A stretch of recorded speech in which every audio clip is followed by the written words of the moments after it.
Good old boys. Mark. Bog beef. Fredo. Well, we did the drive. That was the cars with. Yeah, guys, right. Well, he's about the Toyota dealership. Give away bumper stickers. Still got it. It's never been more over than it is now. Oh, it's bad. It's really bad. Wait, before we get into that, though, there's some debate here among the listeners. It's between you and me, Merrick, according to the listeners who picked that song. I feel like this is like the Van Halen song from the week you weren't here. It could have been either one of us, honestly, but it was Fredo. Could have been any of us. Are you a big Cars fan too? Oh yeah, but I came in like So I was just like everybody else. I liked all their radio hits that were on classic rock radio, but I got into them because Rick Ocasek, the front man, was like very influential producer, and we talked about the producer stuff before, but like I don't see him as a direct producer credit on Smashing Pumpkins, which I certainly thought that was the case. But I mean, I have to. Sorry, I have to. I'm dragging this out, but I have a. I don't know how to tell people this, but like the first Weezer album was really good, and so was the second one. They were really good albums. I know they're like we're in the it's over frame for that. Like, we're back and it's over. It's like right now you have like those albums weren't good. They were really good albums. And I mean that like in the way of like people have noticed, like, if you take all of Britney Spears hits and you play them with just an acoustic singer or in a rock band or like any other context, like most of the songs like hold up. They're really good songs. Same thing. That like regardless of what you want to say, the album was really good. It was produced really well.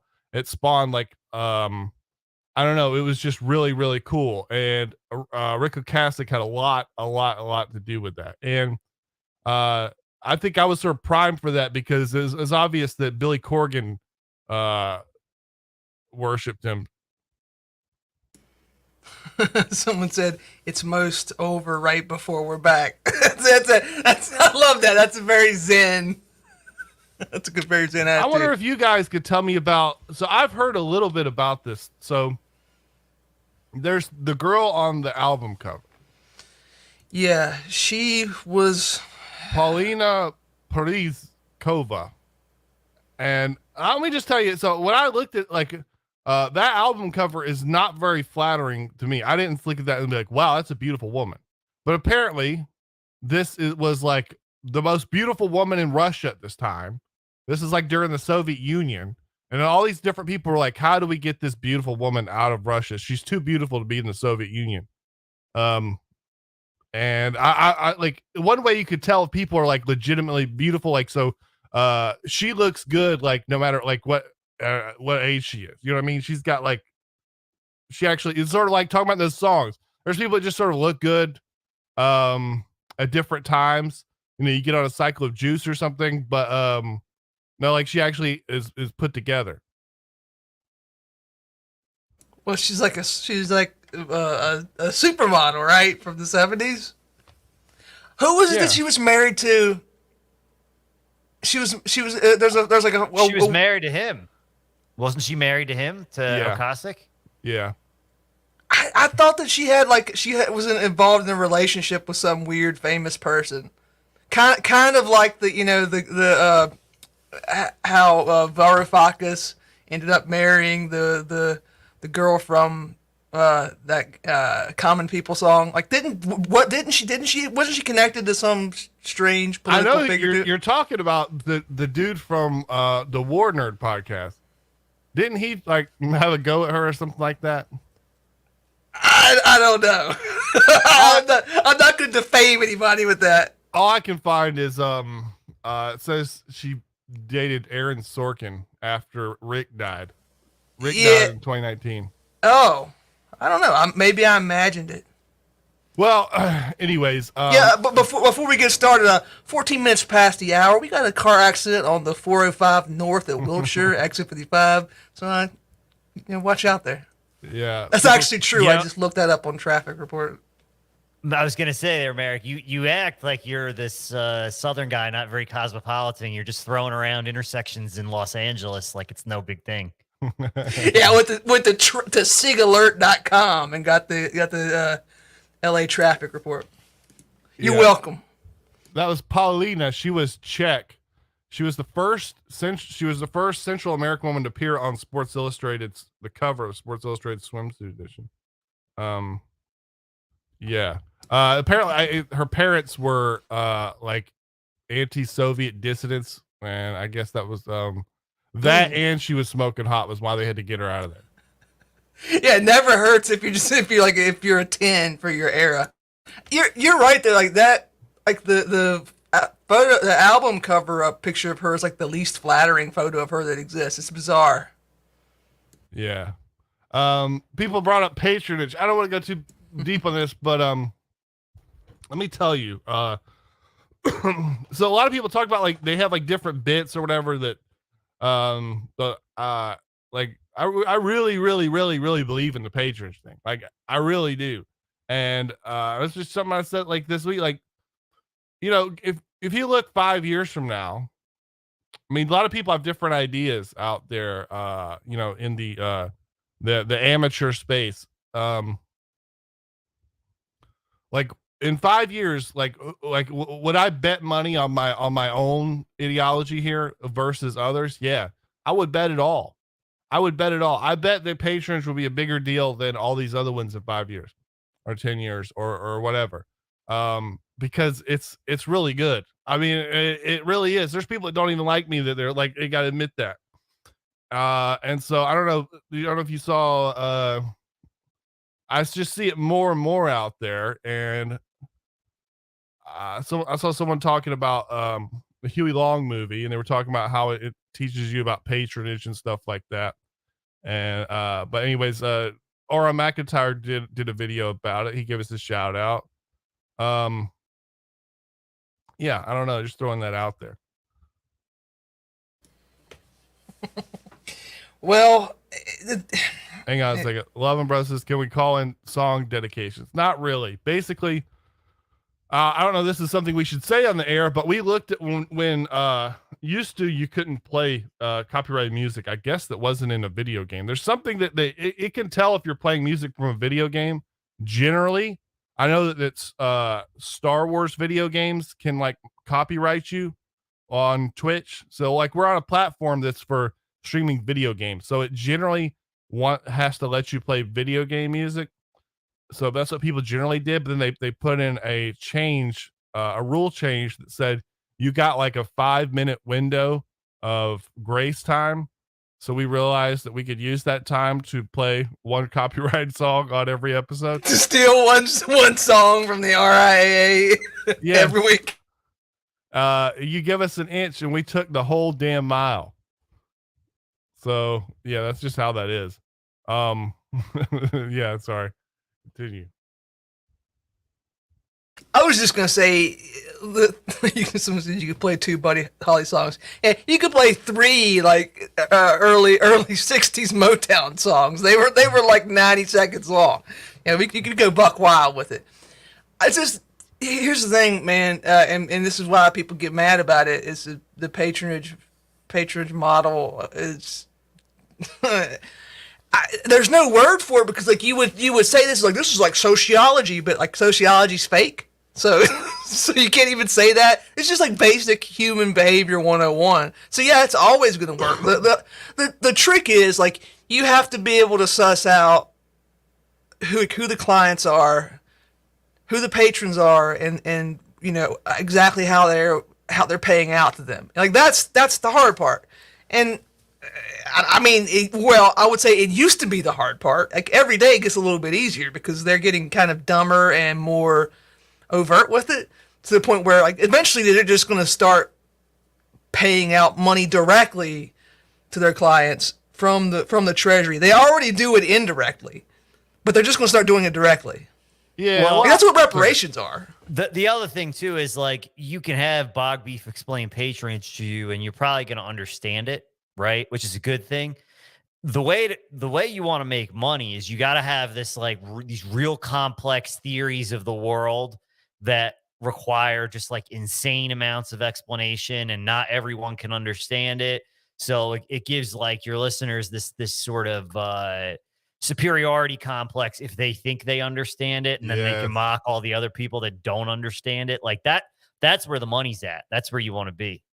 Yes, yeah, absolutely. So like there's levels to it. So like level 1 is part of it is it makes you focus on the fundamentals.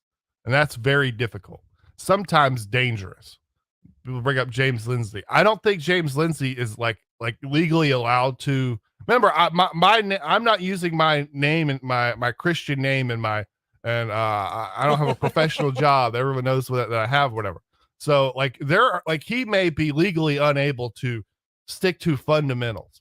And like being forced to stick to fundamentals, that's very powerful. That's very powerful. That's everyone like there's nothing that like there's no sport or skill that's like little tricks are more important, or deep theory is more important than fundamentals, than just fundamentals. Like if you want to be the best piano player or the best violin player, like you need like it's the most important thing is to have like the best fundamental stance, the best fundamental way you hold the bow, etc. Fundamentals are more important than anything else. That's very strong. Yeah. And we're not academics. If you're an academic and you just and I would assume, I mean, I'm more than assuming, you can't just say, well, I have this really basic ass theory where I'm just sort of where things are very simple. Why do I, that doesn't really do it for you. It's kind of like there are a zillion theories about why people like Hegel and stuff were tried to make their ideology quote unquote scientific. They all said we're going to do science. Let me tell you, like the reason why they did that, and there's no genius that will tell you this, but they're too smart to understand. The reason why they do that is because you got paid different depending at the university, whether or not you're doing science or you're not. That's it. And like for obvious reasons, like, if you're actually like, you could go check the work of someone doing science back then. Oh, you're doing science? Well, let me show me in the test speaker what's going on. So all of a sudden these guys are like, well, my philosophy is going to be sciencey. Yeah, because they got paid more. That's all that matters. But I mean, there is like, the thing is, patronage is easy to get started with, but there are other levels. It doesn't go that deep, but it goes deeper. Like things like the like the selectorate and all that kind of stuff. That stuff is important. But like, let me tell you, this idea, it's powerful. It's really powerful. You're not going to tune in next week and I'm going to be like, no. You know what? You got to hear about labor theory of value or some shit like that. Like you may hear about other theories. We talk, there are other great theories out there that I think are powerful. What's the one about your identity? Like, what do you mean? That's not very specific. The German philosopher, I'm sorry if you're listening, I can never, he's got the channel Carefree Wonder. Profilicity. Profilicity, yeah. That's Hans Georg Muller. Profilicity is let me tell you, I think profilicity will be a more powerful idea in 5 years than it is now. I think that's a very strong idea. Agreed? Yeah, of course. The thing is, it's like the problem with patronage, with thinking about politics through patronage, that people will sometimes attack us about, is like, well, it can't explain every human and political interaction. And that's true, but like, there's nothing that can do that. There are a lot of political philosophies that claim here's one weird trick to explain every human interaction in history. Like, famously, Marx tried to do this, but that's fake. Like you can understand why the U.S. government does something if you think through the lens of patronage. You can't necessarily use that lens to figure out why X group of people became their clients in the first place, or why they choose to do this or do that. Like there are other levels to it. And it's important. And this is if you're looking for a one size fits all theory, there will be plenty of people who are offering it. Like Fredo said, especially online, there's a lot of clout, whatever. If you can offer esoteric ideas that will explain the secrets of the universe, the problem with those people, and I've said this before, is that they have to keep.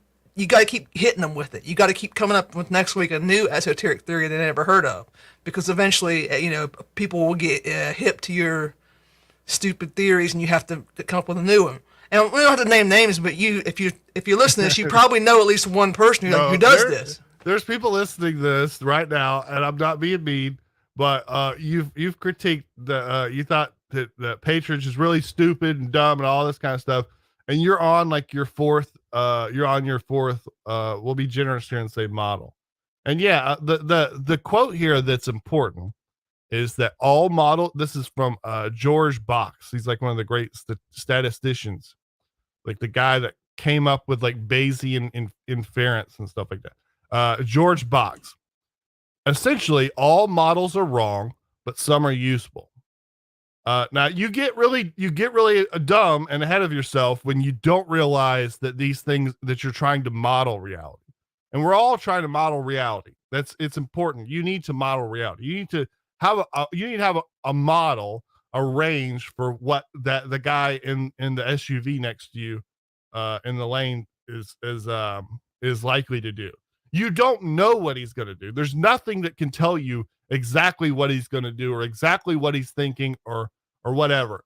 But you got models, you got ideas of what's going on there. You know what I'm saying? If you tell me his vital demographics, I could narrow down the range of actions pretty significantly. Yeah. So I don't know. Just a little ode to the patrons there. We should probably do another patrons roundup episode, because it, just like fundamentals, it's never a thing where you're like you're sort of done brushing up on it. You know what I'm saying? Yeah, if you think that you've got everything figured out, that's a sign that you're when you think you've got the answers, Bog Beef changes the questions. Well, I don't know. I think it's more of the thing is you always have the answers are very simple. You can fit them on a napkin, but it's you got to stay sharp in it, like fundamentals. Anyways, I've got, I don't know if you got any, I've got a quick hit story here that's pretty fascinating. Sure, go for it. Let's see. I can't find it, so we make it look easy. Here we go. We make it look easy. You're making it look pretty hard, buddy. Yeah. Okay. This is a wonderful story. I don't know if you guys heard about this. I didn't hear it on the news. I heard from my parents. April 23rd, 2023, an ancient Roman bust purchased for $34.99 at a Texas Goodwill is that's a bad headline. A Texas woman snagged a 2,000-year-old Roman bust for $35 at Goodwill. I saw a tweet about this. So did she sell it? She got ambushed by quote unquote historians. I don't know if that's like teens or joggers or something who have made her, it's being sent back to Europe. They basically said, and by the way, guess who the statue is of? Augustus. Pompey. Ah, okay. Rip. So they convinced her to give up this priceless artifact for nothing because I guess it belongs to the museum. Is that what happened? Well, it's not important. So, but this woman's obviously very liberal. I'm guessing she's involved in the education thing. The reason I'm saying that is because one of her pictures she took after she bought this 53-pound they say bust, but it's just like neck up of of Pompey, and it looks great. And by the way, like there's people. You ever heard these kinds of this thing they were doing last year where they were saying like Rome isn't real? What? No.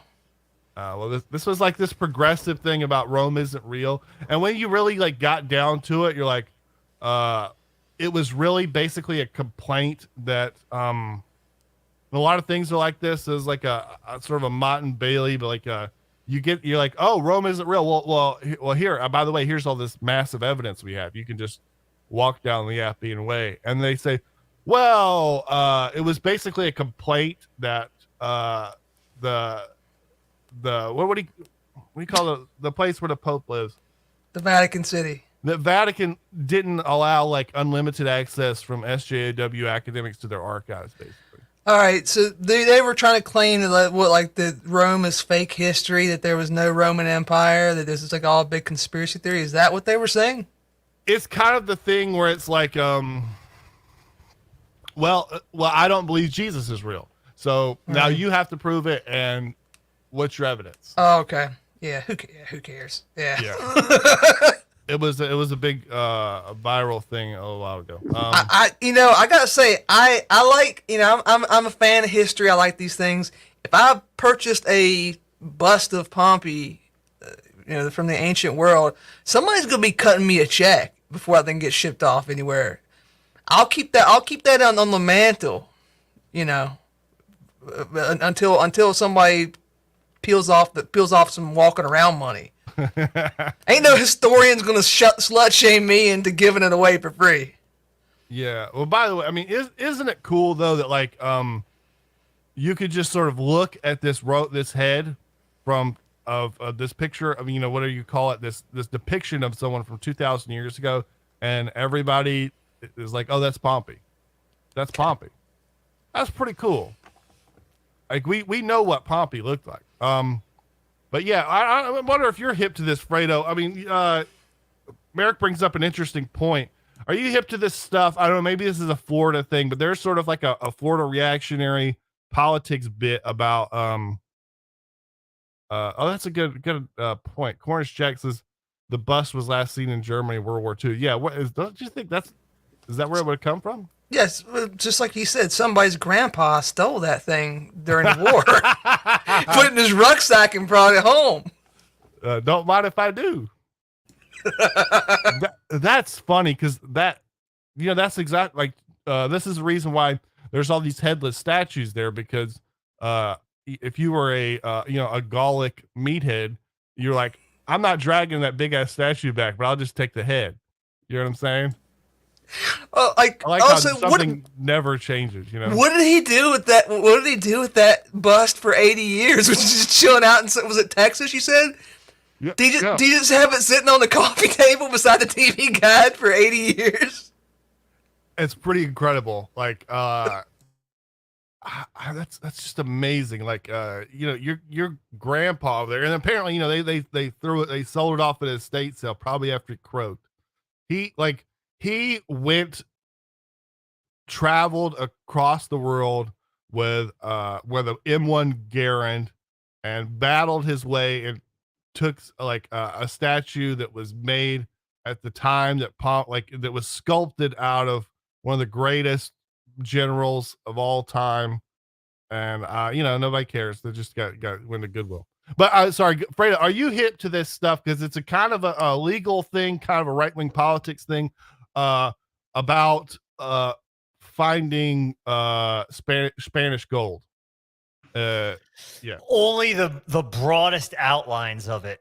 I know that I know that it's like a thing, and you get to like basically keep it if you find it, as if I remember correctly. Like that's the whole deal behind it.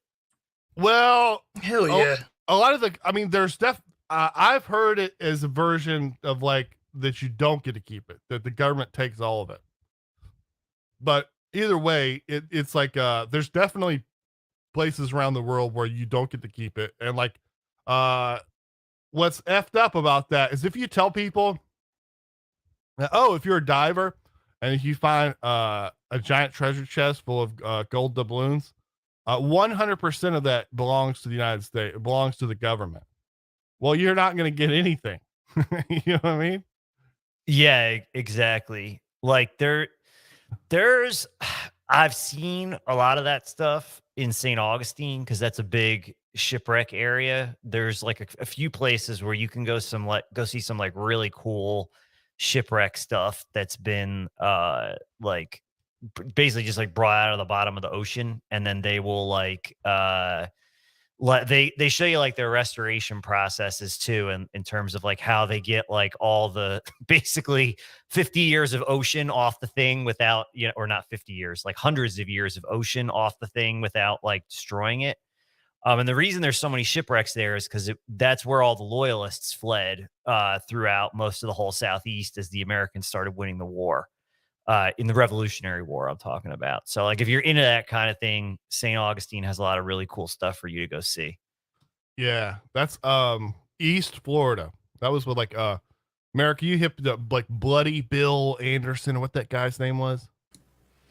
Yeah, well, hip to him in what way? Like, did he have a hidden cache of gold too? No, he was one of the guys that he ran away to East Florida, whatever. By the way, yeah, I mean that was a move that you can make until basically they drain the swamps. You could just f off down to Florida and vanish into the ether because place was pretty much a wilderness until air conditioning was invented. Yeah, it was also run by the Spanish. By the way, St. Augustine, longest inhabited settlement in North America.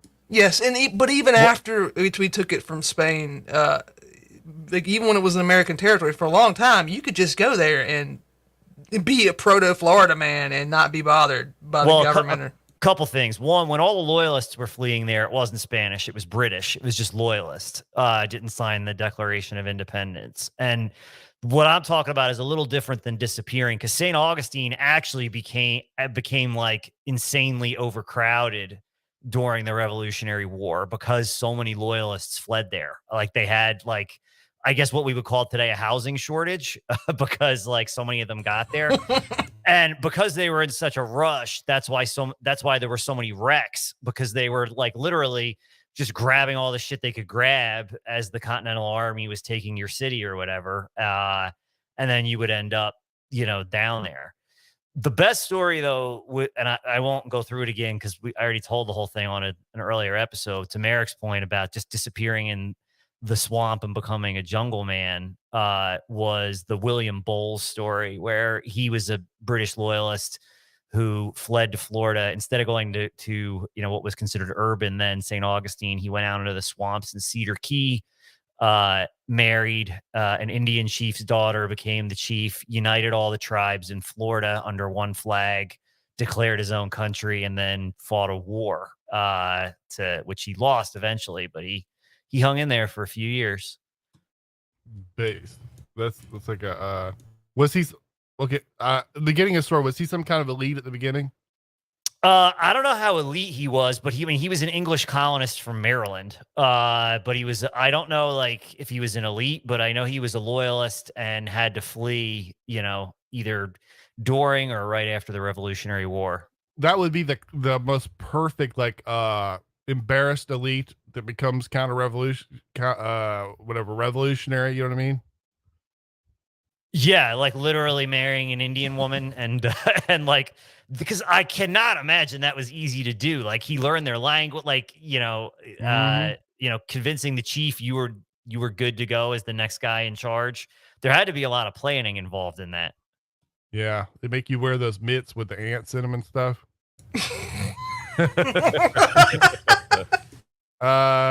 Yeah, I don't know.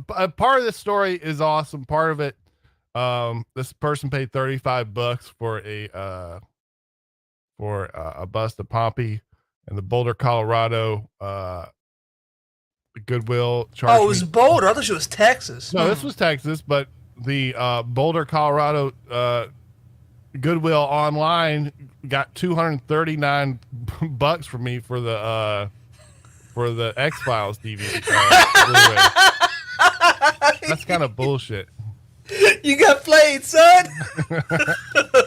Man, I would have thought like you could probably like DVDs. I guess I'm wrong. I always assumed that's like everywhere. You can get them for like 10 cents a piece. These were Blu-rays, and there was an auction, but Fair they got enough. some hot deals on that Goodwill auction site. Chaps his ass to give money to charity, even if it gets him the cherry Blu-rays of his favorite television show. Yeah. All right, I've put it off long Yep. enough. It's The dream is dead. Tucker Carlson out at Fox News. They fired him. I mean, they didn't technically fire him. They agreed to part ways, but they fired him. So Tucker Carlson tonight, November 14th, 2016 to April 21st, 2023. Well, first of all, I'll just say I know a lot of people in everyday life who watch the show. He's the most popular cable news person on the planet by a long shot, or I guess he was. We looked at the ratings yesterday. The only thing that beats him is like pro sports and stuff, right? Yeah, pretty much. That's pretty much it. Universally, what I heard was, well, I guess I'm not going to watch Fox News anymore. People canceling their Fox. You canceled your Fox Nation account, right? Yep. Yeah, I've heard like 3 different people said they're going to do that who had it, and I haven't been asking around about it. By the way, this was when it wasn't clear what happened, and like I wasn't like, well, I'll show it to you. I'll put the boycott. You know, it was just like, what else would I possibly watch on Fox other than Tucker Carlson? Yeah, I mean, I didn't even watch this show, but I because I don't have cable and I don't watch cable, but like he put on a good show, and you every day you'd see a new clip from a show that was unlike anything that anybody else was talking about in the news in the mainstream. Laura Ingraham is the only person that's like remotely close to him as being like a base show. It is pretty. I mean, it's more base than people would know. Yeah, I've caught things here and there from her that would indicate as such. I mean, I get why they're celebrating. It's a big deal because they now effectively control all media. You know what I mean? The last, like, this term is so played out, but like dissident voice that was left at any major mainstream outlet is now gone. Like they eliminated it because like Fox News is now actually like, for instance, is going to be talking, you know, the majority opinion is going to be that we're not supportive enough of Ukraine. You know, like that's what it's going to be now. And like, you know, well, I'm not going to say other stuff because I don't want to get us kicked off. Well, hey, let's see. Well, I know that there was a story today from it was our unknown source in the DOD said, you know, good riddance that he's gone. We're glad we don't need somebody going on TV and talking shit about the DOD on a nightly basis. So they're happy. The people who run the Pentagon are happy about this. I mean, we got to talk, just as a note, something that's got to be unprecedented. When this happened, people were literally dancing on the streets in Manhattan. People were dancing on the streets in Manhattan. I'm like, you know what I'm saying? That is weird. Now, I have a question, though, and maybe this is not, I might be too in the weeds here, but when I saw those videos, everyone posting, hey, everybody's dancing in the streets of Manhattan celebrating this Tucker Carlson thing, everyone was wearing masks, which makes me believe. Well, I was going to say, yeah, that's actually not where I was going, though. I was going to say it actually makes me believe someone took an old video. Even they couldn't be still doing that, right? Not to that extent. Like, I can't imagine. I mean, I haven't been in New York in years and years and years, but I can't imagine it's that universal in 2023. Let me just, I got the official quote here. Carlson's criticism of Biden-era personnel policies appealed to many of the rank and file of the military, which is a large block of conservative members. But at the upper levels of the Defense Department, news of his firing from Fox News on Monday was met with delight and outright glee in some quarters. Here's a quote from an anonymous senior DOD official. We're better we're a better country without him bagging on our military every night in front of hundreds of thousands of people. Good riddance, said a second DoD official. Asked to respond to the news that the Department of Defense is pleased by his departure from Fox, Carlson responded by a text message saying, "Ha, I'm sure." He declined to comment further.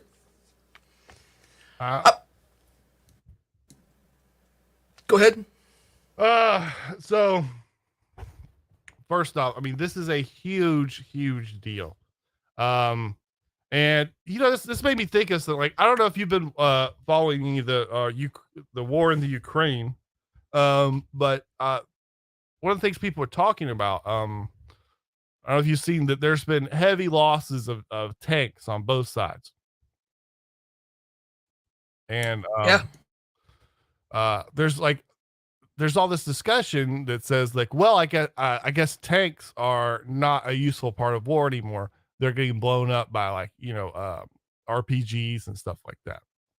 And I was like, yeah, I went and looked up stuff on this, and someone had made a good video about this. And it's funny because first off, this is like, people have been saying that since like tanks have been invented.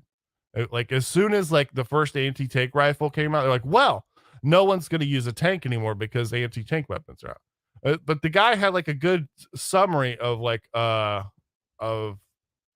actual take is that like, why are so many tanks getting blown up in the Ukraine? He's like, do you know what war is? You know what I'm saying? well, in war, like basically every war since tanks have been invented, tanks have a high casualty rate. It's a dangerous place to be, but it's still like, they're not going to stop using tanks. They're super important. It's still a dangerous place to be, but it's dangerous to be in a war. I've heard they've gone through a record number of artillery shells. Artillery must really suck for modern warfare because they're all getting destroyed. Yeah. And what I want to connect that to here is, I mean, I think people forget that this is a war. Like, and this is a huge, huge scalp for the left. This is huge. So a lot of people say, well, he can go do other things. Well, he surely can. There's nothing that's going to get him out there like being on primetime television. This was the only spot for him to be on. Like, how, like, some network that doesn't do news now would have to put him on. This is a huge, huge scout. I'm not saying that this is the end of the road or whatever, but this is a huge L for the right wing. It's huge. I mean, yeah, but there's a way you got to look at it. Like you're talking about, this is war. Like the thing is, when your tanks are getting blown up in a war, that usually means that's because you're fighting, right? You're actually engaged in a war. What you had, let's say 10 years ago, was you're getting shot at by stuff and you're not doing anything back. You're not defending yourself at all. Like, so yeah, none of your stuff, your tanks are getting blown up because you ain't even deploying them. You're not fighting back.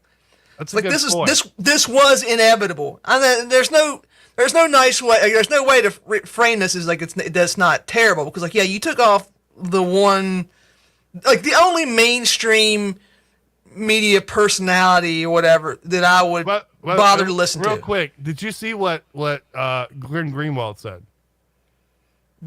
He said a couple of things about him. He said that he was pretty much the only person on television who was against the permanent war. Well, he said like they have like zero, like there would be zero amount of like vitriol or this kind of like thing for someone like Sean Hannity, right? Who on paper is like doing the same thing, but right. like going to what you're saying, this was the only guy actually with a rifle in his hand.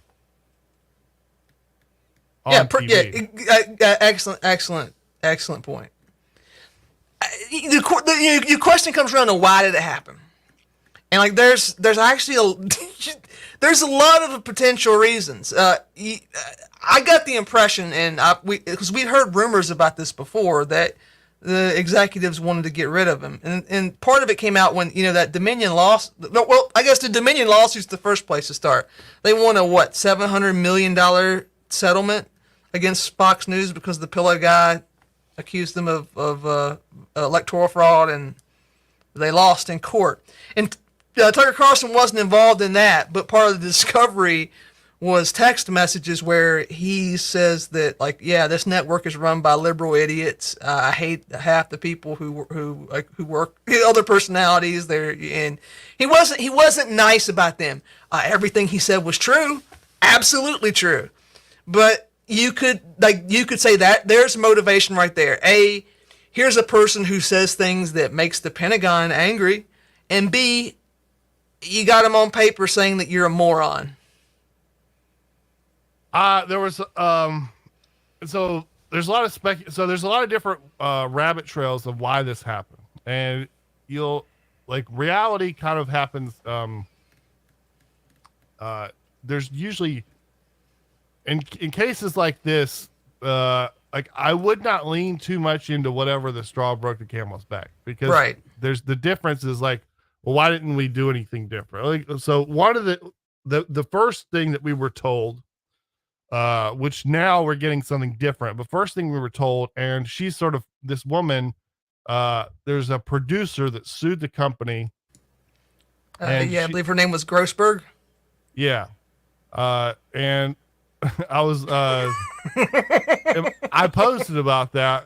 I can't tell my mentions of all the comments about Jews are either about my 4%,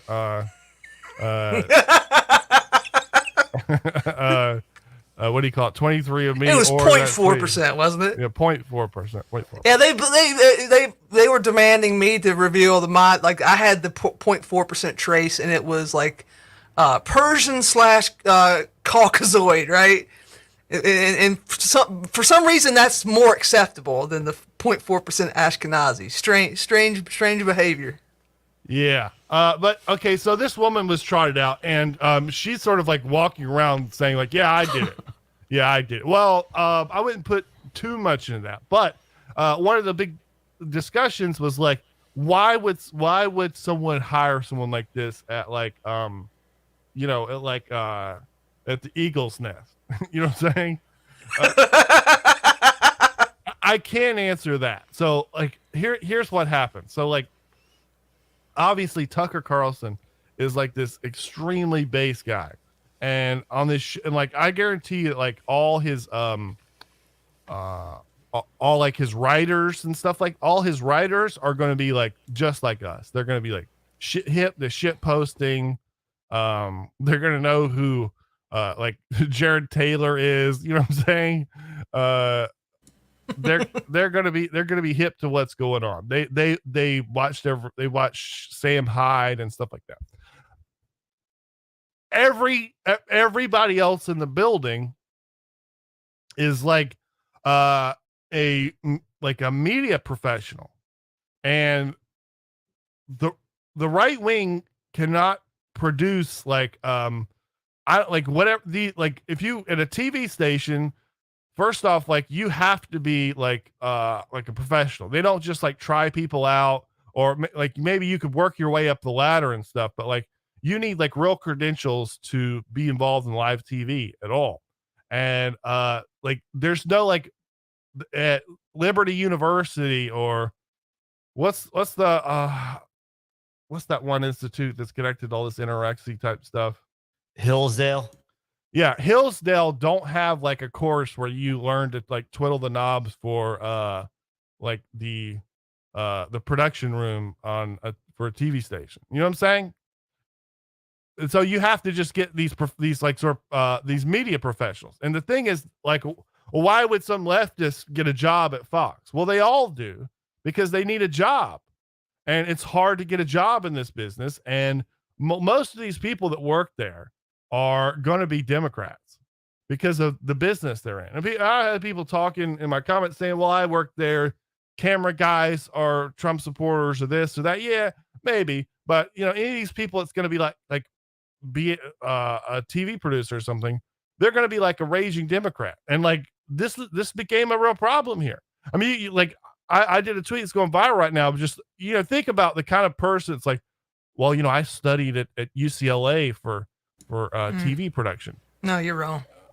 That's not why. That's not why. I'm not saying that you're wrong, that like all these people are raging Democrats. That's not why they got hired. They got hired because the executives, people who run Fox, are too. This is exactly the kind of people that the people who own Fox want doing the job. Period. Okay, well, it's got to be a little bit more complicated. No, it doesn't. It's a conquest law. Just the best way to explain the behavior of an institution is that it's controlled by a cabal of its enemies. Bam, there you go. Okay, well, we can go with that. Now, there's other.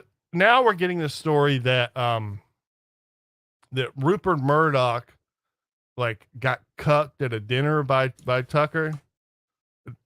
Rupert Murdoch was out with his 17th wife. He went to dinner with Tucker Carlson, his stud.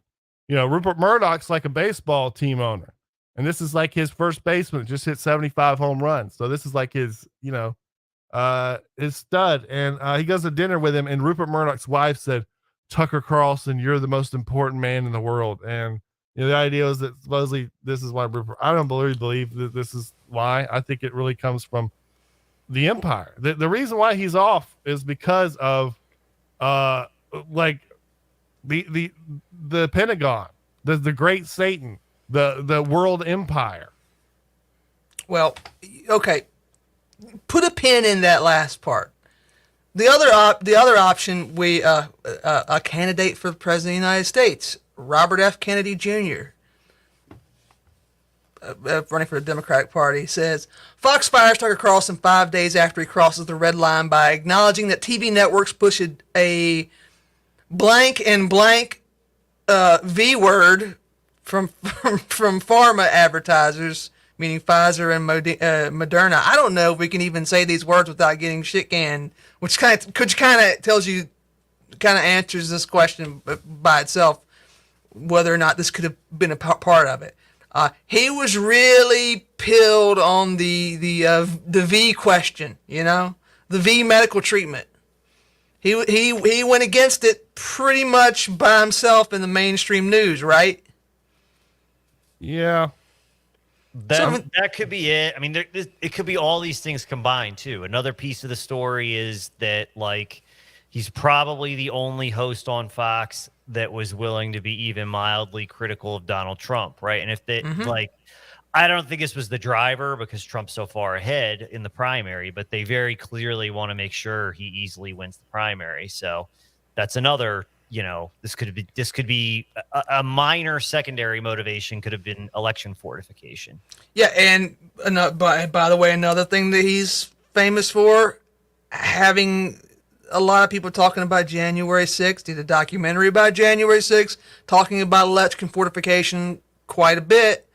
Now there are other the thing that can't be only the only reason, because there are people on the network who went harder against it about election fortification in January 6th who have not been fired. There were minor figures at Fox who were very pilled on that subject. If you guys don't have another one, I want to go with the one that this is. I think we won't say it's the only reason, but I'll say the inciting incident. I got a little audio visual presentation to play. It'll take a minute. Here we go. This is from Tucker's comments on the weekend before he got the boot. I'm just saying this as an observer of what's going on. There is no way to assess, say, the transgenderist movement with that mindset. Policy papers don't account for it at all. If you have people who are saying, I have an idea, let's castrate the next generation. Let's sexually mutilate children. I'm sorry, that's not a political debate. What? There's nothing to do with politics. What's the outcome we're desiring here? An androgynous population? Is that really what are we arguing for that? I don't think anyone could defend that as a positive outcome. But the weight of the government and a lot of corporate interests are behind that. Well, what is that? Well, what's the point of child sacrifice? Well, there's no policy goal entwined with that. No, that's a theological phenomenon. And that's kind of the point I'm making.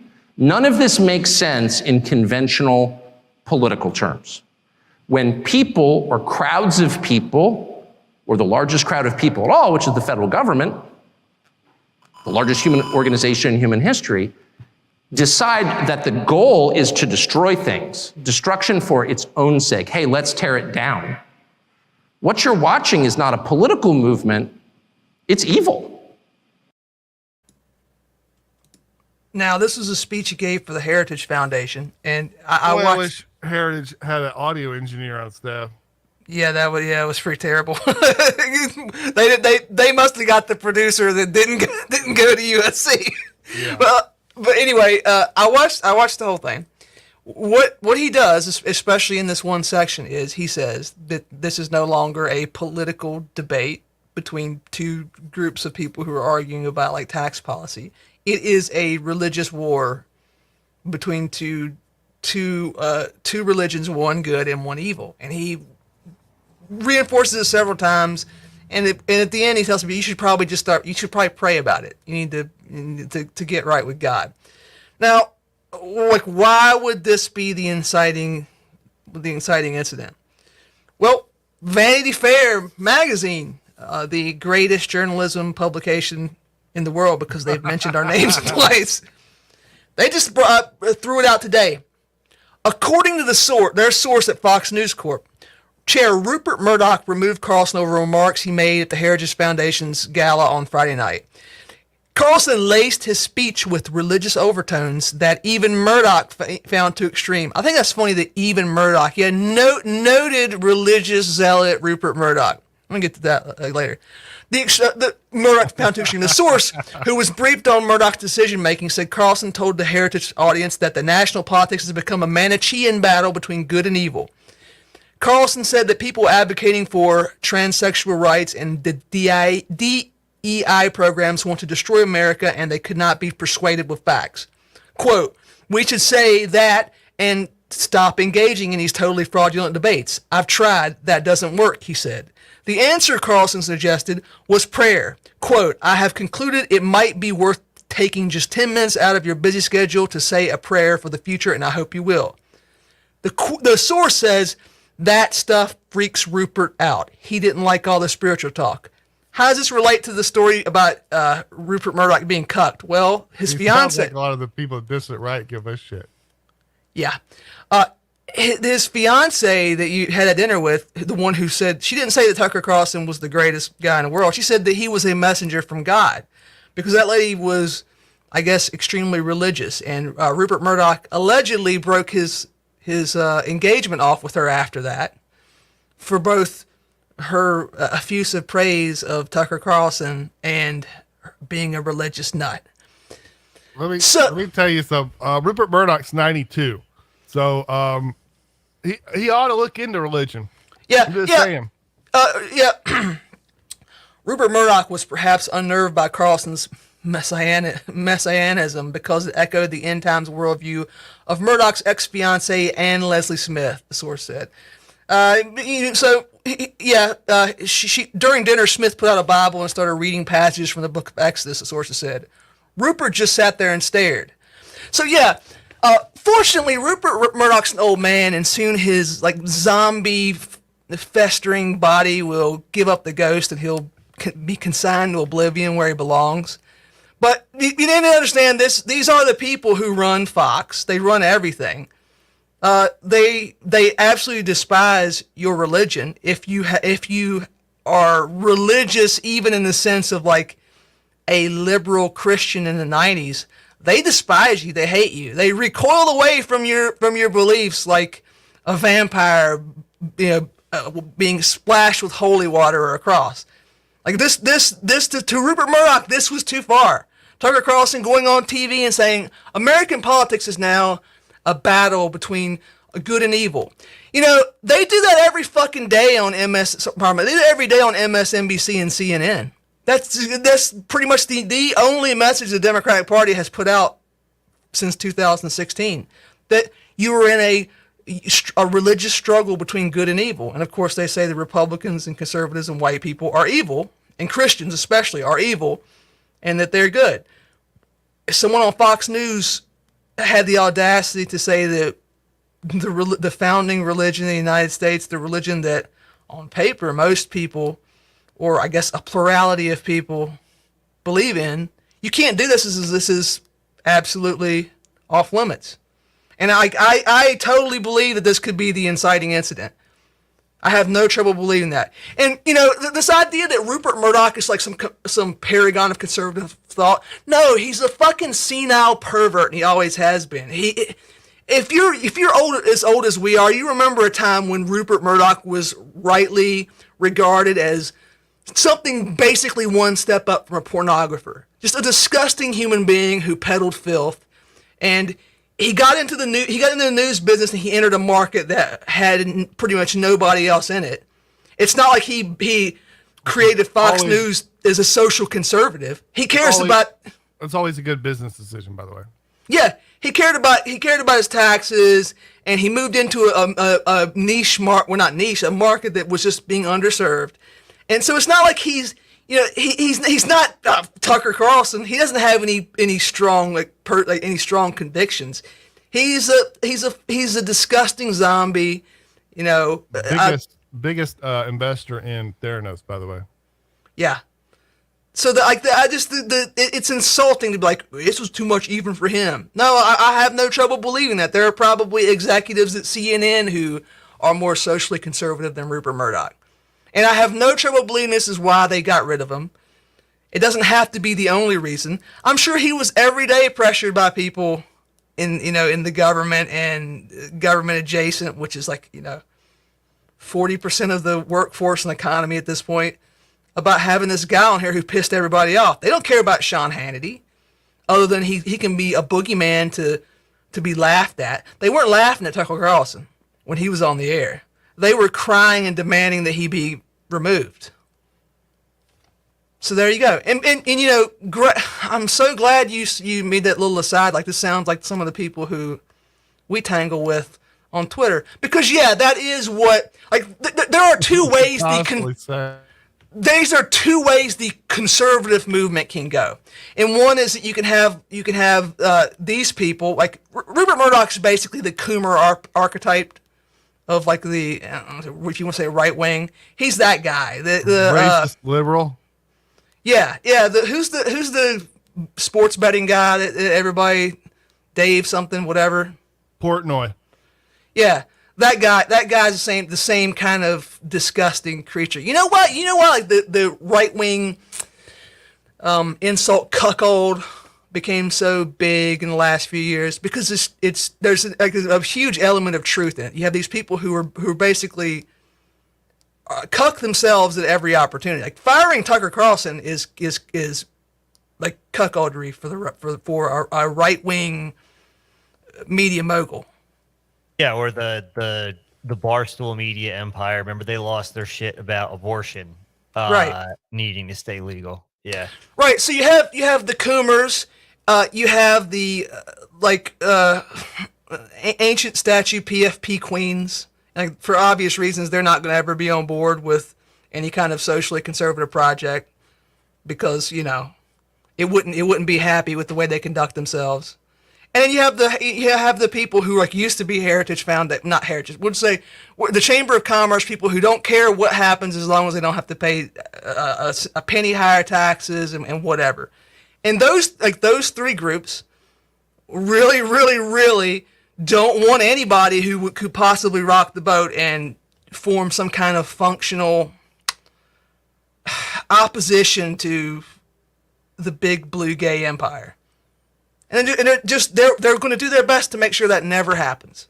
And this is why you have all the memes about cuckoldry and all this stuff and controlled opposition, because that's the way they behave. And now there's not going to be anybody on cable news that's worth watching. That's in itself is not a problem. You shouldn't watch that shit anyway.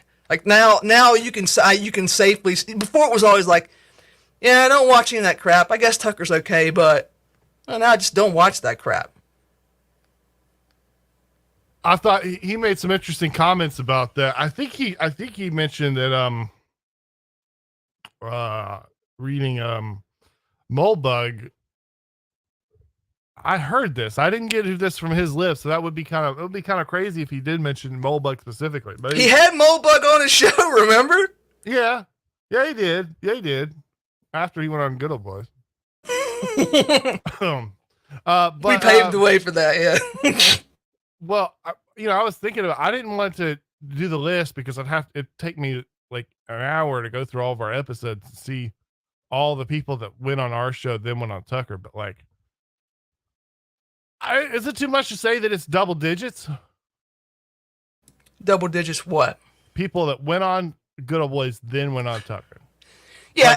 I wouldn't even count like Angela because she went on Tucker before. Yeah, yes, and Greenwald mentioned this, and a lot of people did. He was putting on a lot of people who were never going to be like Greenwald and Taibbi were able to go on the show after they got shit canned from CNN and MSNBC. He put on a lot of people that we knew. A lot of people that we knew ended up going on his show and talking to him, and that's over with now. You're not going to get a platform on cable TV ever again. Yeah, good. You're not going to get on. Greg Gutfield ain't gonna put Oren McIntyre on TV. No. He should, but he's not gonna. Yeah. Matt Price, I heard a rumor 10 of the guests the Good Old Boys have gone on to be on Tucker. Yeah, it's a lot. I think probably the last one was Seneca Scott. Yeah. But yeah. Yeah, people said he did not credit Molebug, but he said Molebuggy things. Yeah, that makes sense. I mean, there's a lot of I don't know.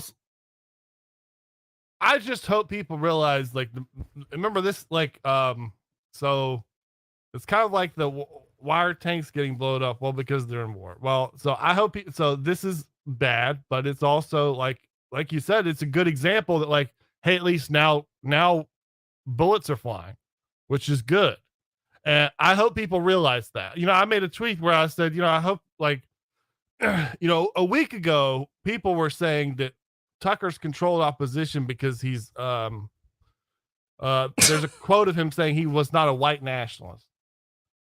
The thing is, like, I don't know. I hope these people, like, do you want to be involved in politics at all? Like, you do have to understand, like, where things are at. And if you expect someone like that was going to say that, I mean, like, if you ask someone like that what white nationalism would even mean to them, like, they would think of, like, the gangs of, like, the 80s or the 90s. I don't know if you're like 20, white nationalism means, like, you're basically like a Republican that's, like, you know what I'm saying?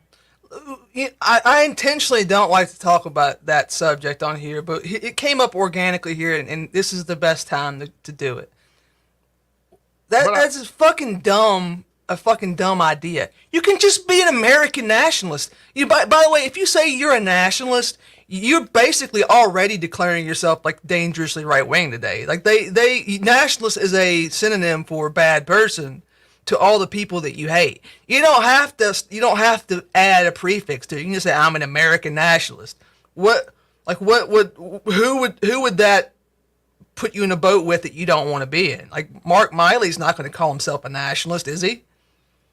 He works. He's like one of the highest positions in the DOD in the military, but he ain't going to say that. So you ain't got to do this. You don't have to, like, remove the, I don't know how many, are there 1 million brothers in the country who would, like, be on your team if you said you were a nationalist? I mean, whatever. I don't see why, like, what's the point of doing that anymore? But, but that's the thing where, like, I don't feel some inherent connection to, like, Portuguese people because we're all R1B or whatever. I don't care about the Portuguese. I don't care about Europeans. Like, I don't give a damn about them. Like, not only to say I just care about America, like, our joke that we're Dixie nationalists, not really a joke. I probably don't care about most of America, like, west of the Mississippi or north of the Potomac, right? That's pretty dialed in already. I don't think we need to narrow it down anymore. Yeah. Mike Drew says Tucker was obviously controlled opposition. I don't think so, man. I don't think so. And, like, you got to look at it's just different for someone being that age, and also just people that aren't super tuned into the internet. I mean, if you take people that aren't super tuned into the internet and they talk for 5 minutes, and you would play this in front of like a Twitter audience would be horrified, because they're going to say things that they just don't fit in with like Twitter politics, which is like, it's a very specific thing. And I mean, I don't know if you guys like, you guys don't know how much of it is driven by like clicks, very small clicks. Like, there are things that everybody has to claim they believe on online politics because, someone in a big group chat says so. Yeah. And they're like a dick about it. And if there's any of these people that want to disagree with me, like, I've been in these group chats, like I've been there, I know what it's like. And I'm not like, by the way, that's nothing different than history. Like, everything in history is always clicks, like clicks and stuff like that are very important always in politics. But this doesn't always translate to everything else. Now, a lot of the online stuff is like, well, yeah, you know, he's not anonymous, so you know he's gonna be cucked or whatever. What do you like? You can't just do business. Like, there's going to have to be people that do politics in the light of day, and they're more important than people that do politics anonymously. Maybe I could see people saying that sort of like, and remember, we're anonymous people. I don't think I can ever be as important as people that actually use their face. I think we have a role. We have a role. We can put ideas out there that I think they can have an impact, but not the same impact that you can have with a camera pointed at you on primetime TV or what have you. And I saw one interesting comment today about this, and it was one of the guys that was like online right wing hardcore, and he said something like, Tucker was close to having the first program where you would have like legitimate criticism of the Civil Rights Act, that didn't also deny the Holocaust. I was thinking, really? Yeah, that would be interesting, wouldn't it? I guess, you know, yeah. I mean, that's where it was going, the show. Yeah. Yeah. Which, by the way, I mean, like, that's kind of what we do. And I don't think it's all that controversial. I in fact had a cordial debate with like a very left wing, with like, I wouldn't say, he was like who's the guy who wrote the book about 1 billion Americans, whatever. Matt Iglesias. Yeah. I debated like that sort of Yimby-ish guy. And I laid out all my cards about the Civil Rights Act. He wasn't shocked or stunned. It didn't sound like, you know, I was in like a prison gang or something. When you said that about the Civil Rights Act, what did he say? He would just make specific defenses of like whatever I would bring up. Right. Like so he didn't like shit himself and say like, you can't say that about civil rights, you know? Like, you know, this has come up before in talking to people who are like also right wing about the Civil Rights Act, and you know, we came to this conclusion a good while back, and we said you have to repeal the Civil Rights Act, and that does sound crazy to normies, but that doesn't matter. Like this, I don't think you have to repeal it. So, right? Yeah, you can just have the Supreme Court just say we're going back to the old way we understood this. But right, so you don't have to physically get the votes, but the point is you have to change the Civil Rights Act again. You have to repeal the version of the Civil Rights Act that we have. And a lot of times the answer will be, well, that's never going to happen, so we need another solution. And my response to that is, okay, then, or they'll say like, you know, that's not going to happen, so now what? And I'm like, well, then we will simply perish, right? Like then that's it. Sometimes there's one answer, and you have to do something about the Civil Rights Act, or none of these problems are going to be fixed. Like all this stuff flows from that one specific source of power that they have. If you can't somehow neuter it, then you're on the outside looking in forever. Yeah, and so I mean it's pretty simple. So the story like that of like, do you have to repeal it? So, you're not messing up, Mike. I just disagree with what you said about controlled opposition. I don't think that you have the same opinion about controlled opposition as what most people would say out there. Well, controlled opposition is a loaded term because like controlled opposition is supposed to mean people they're fake. They're actually literally working for the enemy, and they're like Big Brother in 1984. Like they don't really exist. It's a honeypot. But sure, there's. Oh, sorry, good. But you can also, people also say controlled opposition when they mean somebody who's like, a moderate, lame version of opposition. Like for example, everybody on Fox News. And like, you could say that Tucker was that if if you had really extreme views and you thought that he didn't go nearly far enough, you could say like, well, yeah, he's fake. But I mean, at that point, that's kind of, if you're so extreme in your politics that the most like right-wing guy on the conservative news network is completely useless, then like, probably your answer is not going to come through the media or popular culture or whatever, right? That's kind of that's your own issue at that point, right? Yeah. Does that make sense? Yeah. By the way, the Civil Rights Act thing, real quick, is so I'm not going to say like the original Civil Rights Act, which is like you can't be fired frivolously for a job just because you're X or Y race. Maybe I don't think that would make me control opposition and say, yeah, that's fine, whatever. Maybe there's people that feel like that, but I don't. We will be living in a paradise.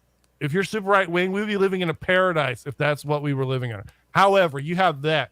Then you have cases like Griggs versus Duke Power, which take we made this cutout that sort of beats everything in the Constitution.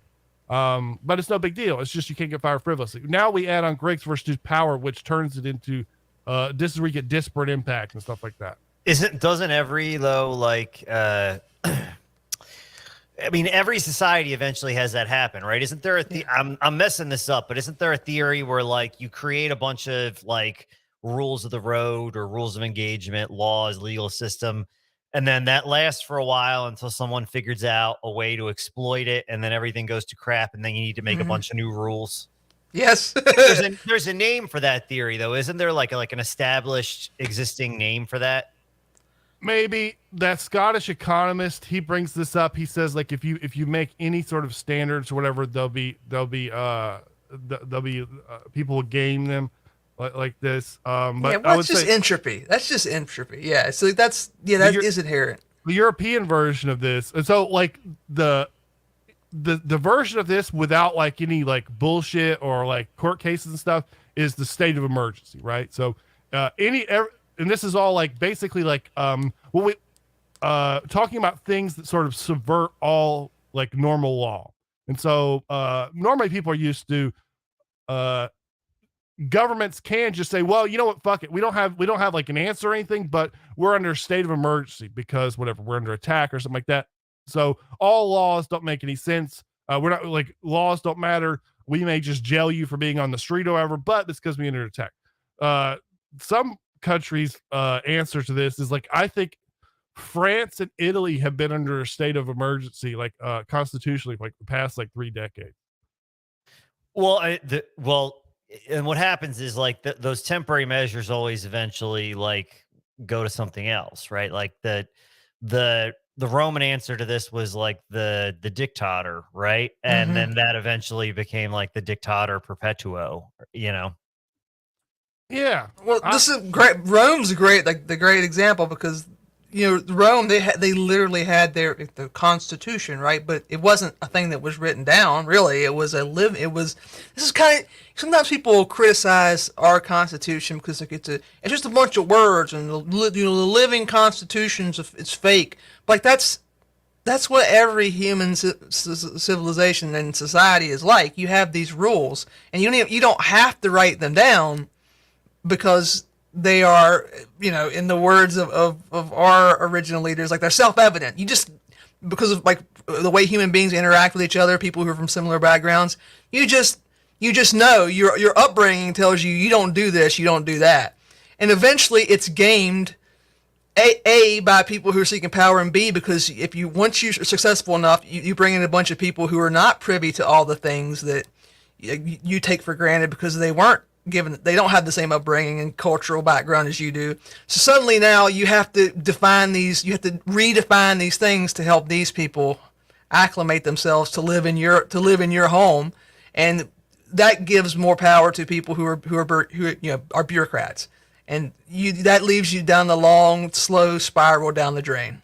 There is a benefit, though, by the way, to the written version of having a constitution, right? Because it does. Absolutely. I mean, maybe you could say it just slows things down, but it provides some level of protection. And the classic example is look at the classic country in the world right now with a written constitution, the United States. Classic country in the world with an unwritten constitution is Britain, right? Like Britain does have a constitution. It's not written. So, in Britain, you go to jail for saying mean stuff on the internet and you're not allowed to own a gun. Yeah, I mean, look, without the First and Second Amendment, and I'm not saying that these things can protect you because no piece of paper can protect you ultimately. It's only what people are willing to defend themselves. But these rules being written down, engraved in stone tablets, certain rules, having them like this gives them a lot less wiggle room. It's taken them, well, for one thing, if we're going to the Second Amendment, they probably reached the height of their power skirting around those rules like in the 80s and 90s. They're actually they're losing that battle at this point. We're winning. Look how long it's taken to get around to beating the First Amendment. To making hate speech illegal. They're going to do it eventually. And all they really need is the right Supreme Court to do that. But it's taken them a really long time. Meanwhile, Canada and the UK, you can be charged with a crime or civilly liable for saying things that that we can't always say on here because the corporation Patreon.com it does not have to abide by these rules. They can punish us at will if we say something they don't like. Yeah, I would say like.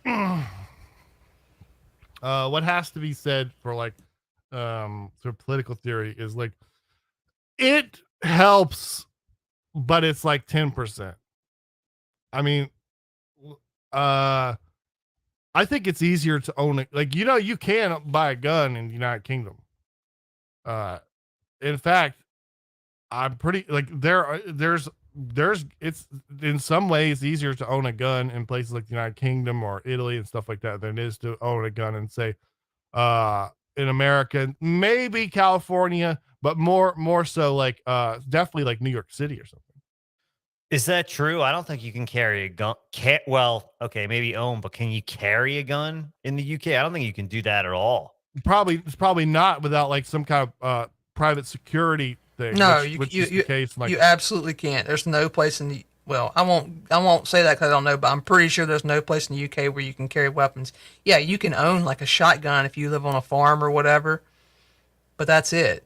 I was just thinking the other day. Do you remember? By the way, there was like, I don't know, like 2 years ago, the British police posted like some big weapon seizure, and there was like a turkey baster and a fork and crap like that in there. Yeah.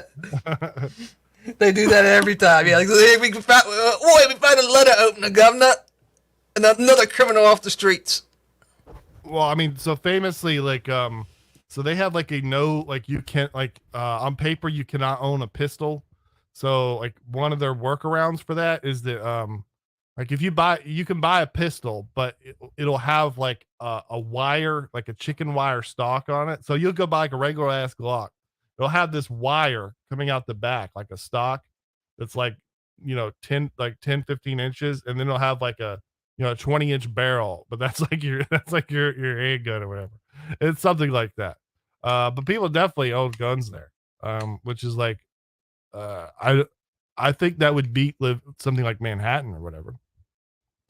Yes, but who cares? You can own a gun in Manhattan. Yeah, you'll never be able to carry it. Like that's where they go bonkers. Manhattan's better than London, and any other place in America is leagues better than any place in Britain.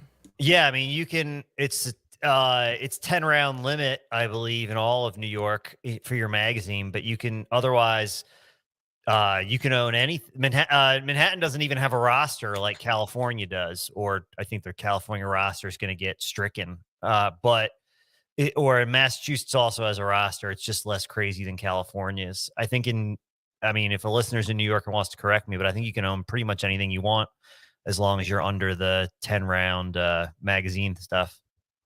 Got you. Well, speaking of losing our rights, well, we got until next month to you can get a free register of your pistol brace guns.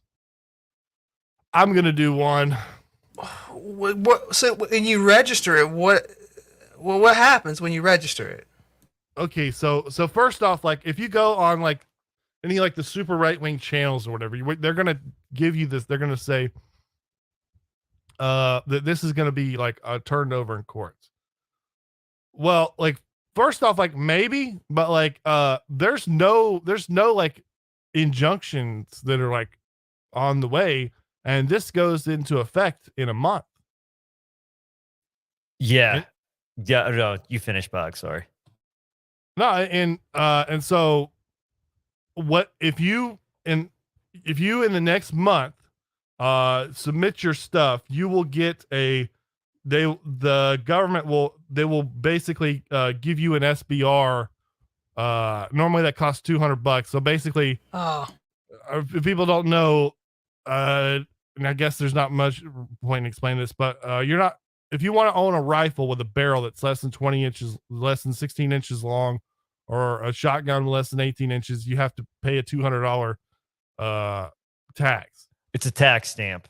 Yeah. And if you're going to do it, I mean, it's weird for me to be telling you this on the air because we haven't discussed it, but you should really, there's places that'll give you the form real cheap. Some of the places will even do it for free, but you should really register your stamp to a trust instead of yourself individually. Like it makes future transfers easier. It allows you to add extra people that can shoot it as co-trustees. So that's generally the preferred way to do it.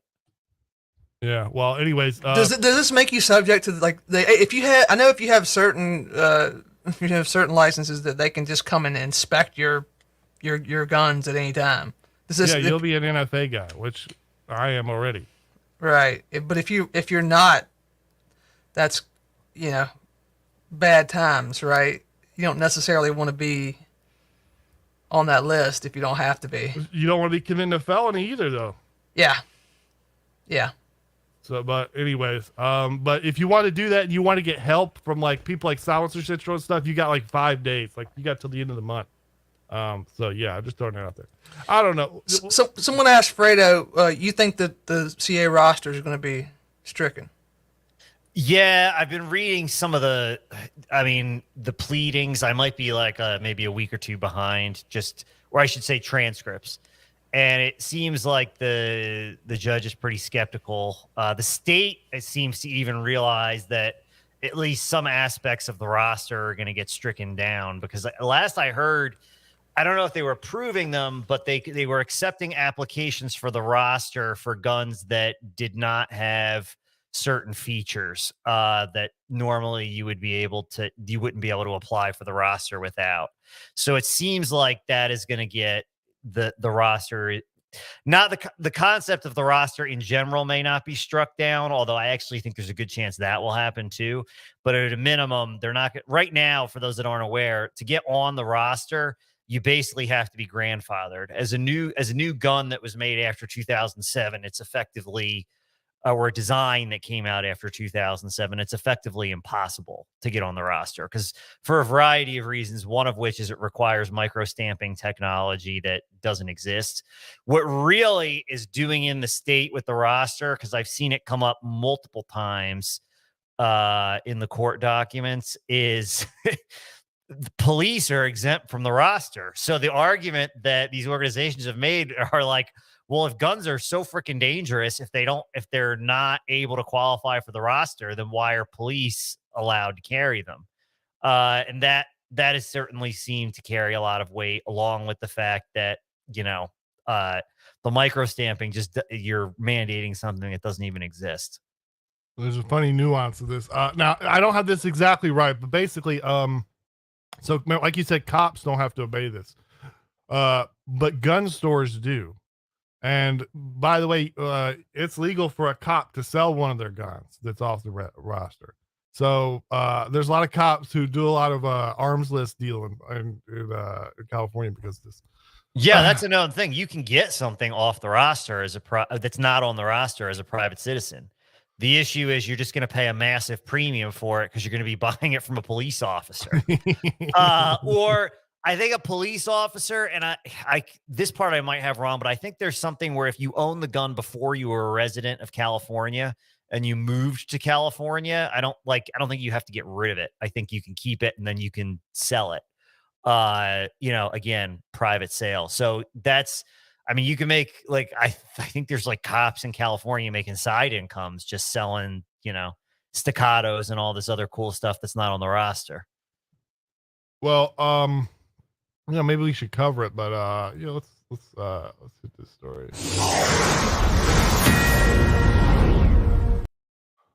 April 25th, 2023. Washington governor signs 3 gun control bills into law. Yeah, I was going to ask about this. Maybe Fredo knows some of the specifics. Washington just banned. They passed a bill that will ban semi-automatic rifles, which is basically, all modern rifles. It's not a bolt action or a lever action, which is almost every weapon. Like mini 14s will be banned, and the reasoning behind this was, well, this was the weapon of choice for young men to commit mass shootings, which is hilarious because the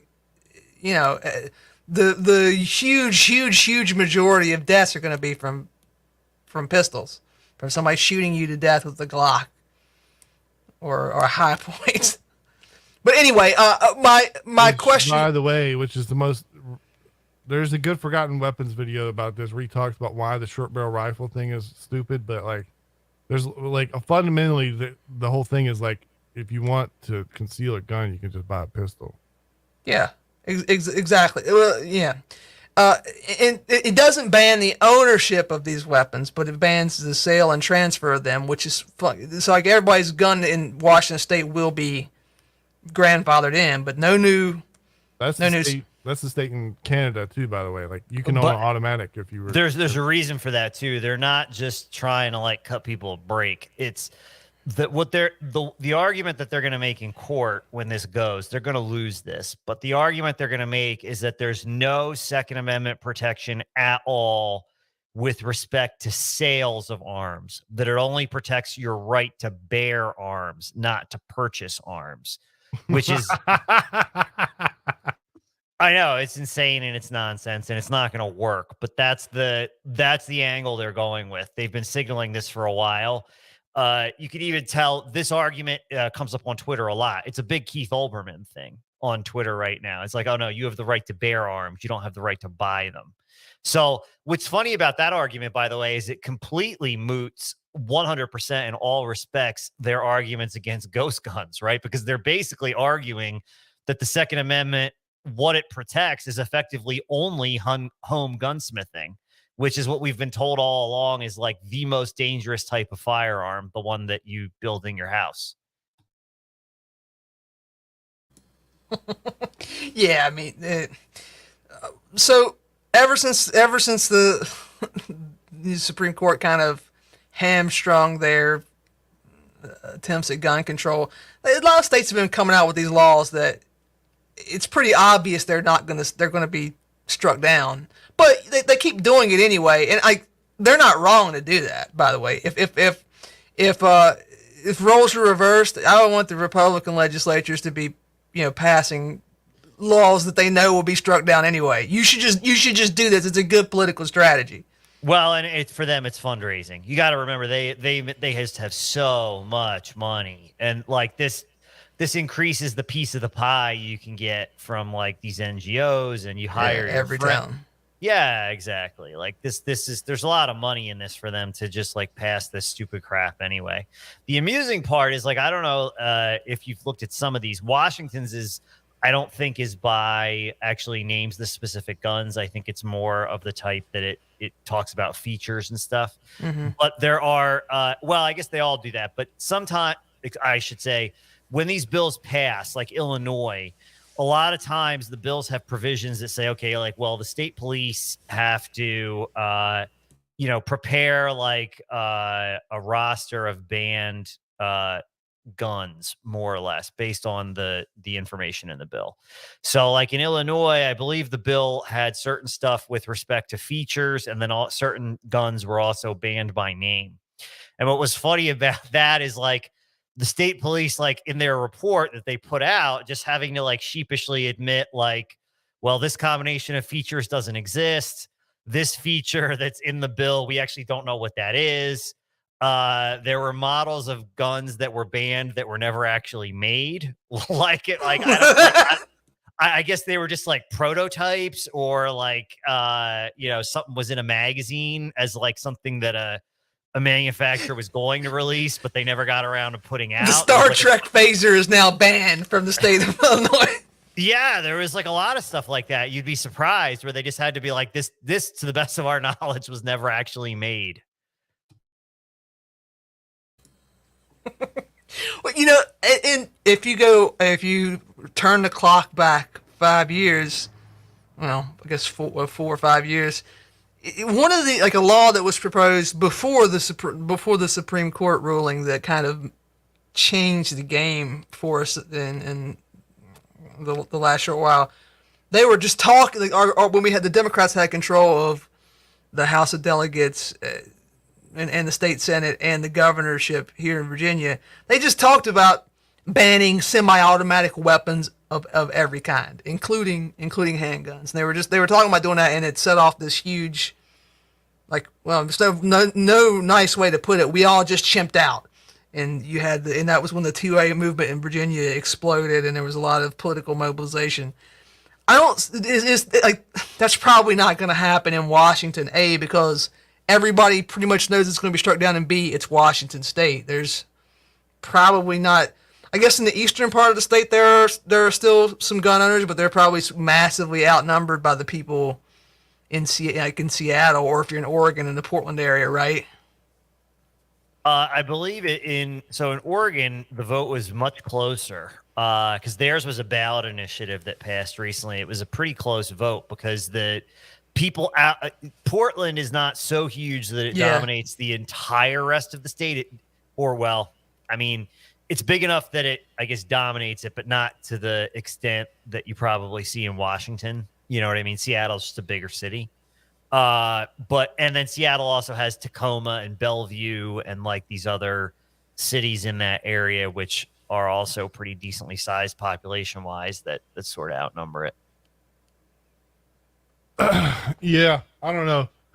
Scary story. One of the reasons like this has so been publicized so well, I think, is I don't know if you've noticed, but gun influencers are a big thing, and the most popular gun influencers, they're usually on the West Coast, and often they're in Washington, Oregon. Like, who's the Paul?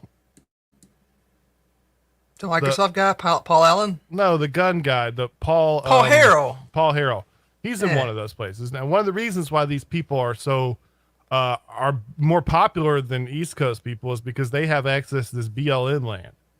So they get to the Bureau of Land Management, he means. Yeah. So basically, if you live in Eastern Washington, Eastern Oregon, or whatever, you have access to like all this open land with like rolling hills and mountains and stuff, and they get to do stuff. They get to run around and play with night vision and just do stuff that's not nearly as like here's what so people say Grand Thumb and Hop are out there. Yeah, because they get to do stuff that like here's an example, like long distance shooting. East of the Mississippi, it's not easy to find somewhere where you can like shoot like a mile long. You know what I mean? Yeah, that's a good point. But they all have this, and so I don't know. It's one of the big things out there. It's and I'm not gonna say it's inherent. Eastern Eastern Oregon, Eastern Washington, like these are both liberal states, but the people who live in those parts of it are not. And I was like, kind of just being out in the wilderness will inherently make you, I don't want to say based, but like you're gonna become a certain way. Like when you talk about east of the Mississippi, the only the only catch here is if you live near, let's say, like a wildlife preserve, national forest, national park, like you'll still have these tracts of like virgin land. Like I live right beside the Shenandoah National Park, right beside it. If not for that park, and it's the only nice thing I'll say about Mr. Roosevelt, if not for that park, that shit would have all been developed. It had been logged and developed a long time ago. And so I get it, and I don't know we always say we're going to talk to the Greater Oregon guys, and hopefully we do at some point. But if you feel like something's got to give there, eventually either people are going to have to migrate out of Oregon and into Idaho, or they're going to have to do this because over time it's just going to become they're going to pass weirder and weirder laws, and it's going to become more intolerable to live there. Yeah. You just can't keep going on like this forever. I saw someone said just a prince would be ungovernable. I mean, now I know what you're saying. So there's a lot of people that are just going to ignore this pistol brace law thing. Yeah. And now, first off, so I often go shoot at actual ranges and stuff. So I wouldn't want to do that with like an illegal gun. Right. But a lot of, the assumption here is generally, let's say you had a short barrel rifle. And by the way, I've done this before on accident.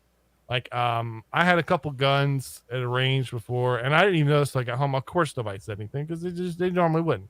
I had one that was a short barrel with a pistol brace on it, and I was like, yeah, let me swap the uppers. And I got home, I was like, whoa, I had a short barrel rifle at the range or whatever.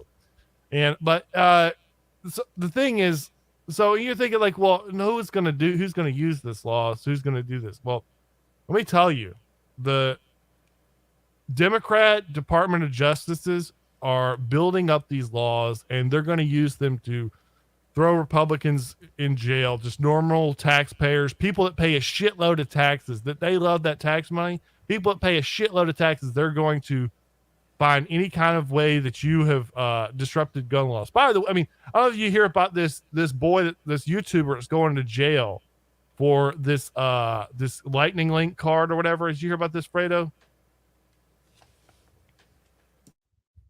Sorry, I got a keyboard issue there. Yeah, I did hear about this, and that was only basically they didn't even catch him with it, just photographs of it. Correct?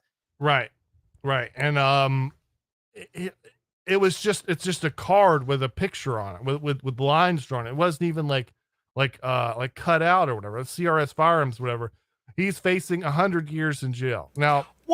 Can you explain to me what that means? What card are you talking about? Because I've heard this come up before, and I genuinely have no idea. So I don't know exactly how he was involved. I don't think he was making the cards. He was promoted on his channel or whatever. But so the card had a cutout picture of, if you cut out this picture, you get a little chunk. You get this little piece of metal. Now, after this, you should go on Forgotten Weapons and look up Lightning Link. So you could buy this thing in the mail before 1986 called a Lightning Link, which is just this a flat piece of metal that's the right shape. If you put it in AR-15, it will turn into an automatic. Okay. And there's I don't want to litigate that, but there's 1,000 reasons why printing the shape of something shouldn't be illegal in America. It's the First Amendment and all this kind of stuff. But anyways, if you go watch any video ever of gangbangers in Chicago, they all have Glock switches. You guys hit the Glock switches? Yeah. So every rap video, just every gangbanger, and I read stuff about this, and the Department of Justice has said and the ATF has said they don't care about that. They don't care. They're not going to do anything. Are you kidding me? Yeah. They don't care about the Glock switch. They don't care about turning Right. Well, because it's friend enemy. They care about the Glock switch. If you were advertising Yes. one on your YouTube channel, trust me, they would be very, very interested in that. What they're not interested in is going after urban criminals for using Glock switches. Yeah. Yeah. So like, remember, like if the if like, remember theoretically, like if the ATF was like, worked like it functioned, they would be basically like investigating like, people that were like, dishing guns to big gangs in Mexico and stuff like that. They don't give a shit about that. They do that. Yeah. Fast and Furious, they do that themselves. Yeah. It's funny that the only people that have ever gotten in trouble for that, like from the ATF, was Norinco, and I think that was just some like anti-China like thing. Like I think the arming gangs was just like a cover story for that. Are you guys familiar with that story? No. No. I know it'd be nice to be able to get Norinco guns in America. Yeah, it was like they used to sell Norinco guns in America until not that long ago. You can still buy them on like Gunbroker, ones that are pre-ban. Mm-hmm. But so Norinco actually made some pretty good 1911s that were cheap, like for good for their price anyway. But that's not what got them in trouble. They were basically selling. I mean, the accusation is they would import like illegal firearms into the United States, and if they got caught, they would just be like, "Whoops, sorry, like we didn't realize what we were doing. Dumb Chinese guys, we didn't know any better." The funny part about it though is like one of the things they got caught doing was they sent full autos to Canada of all places, like which is pretty amazing in and of itself. But yeah, that was at least the cover story as to why they were banned. I mean, it's a Chinese state-owned weapons manufacturer, so I don't, they didn't really need much of a reason.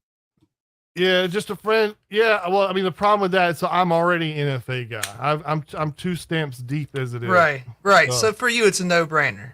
Yeah, if you're not an NFA guy, maybe it's the other thing. But yeah, and of course, Cornish Jacks isn't weird that mass shooters never have lightning links. Yes, all this kind of stuff is just stuff that like honest taxpayers, which we should have the right to have automatic weapons to begin with. The only these things that would actually like aid criminals in killing people, which like theoretically, I mean, like it's funny, like you would never think that, but like remember like the ATF on like put the police, cops, law enforcement, like theoretically this is the like it would like to help the general American, like because to stop like violent acts happening and stuff like that. So you like on paper, like the what they would care the most is, oh, well, let's go round up these gangbangers in Chicago that got the Glock switches.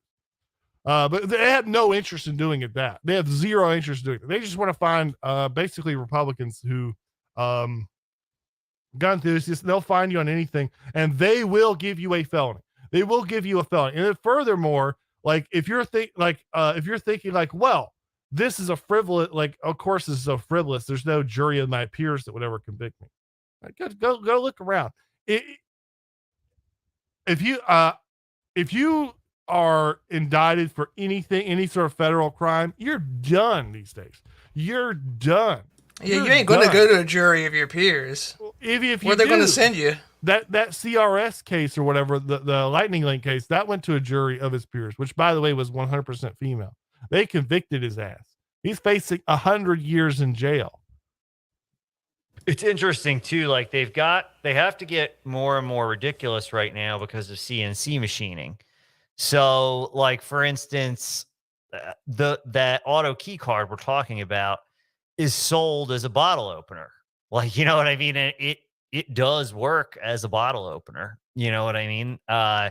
You can also do it, to make your AR-15 full automatic. So it's the interesting question that raises is it gets into like an intent thing.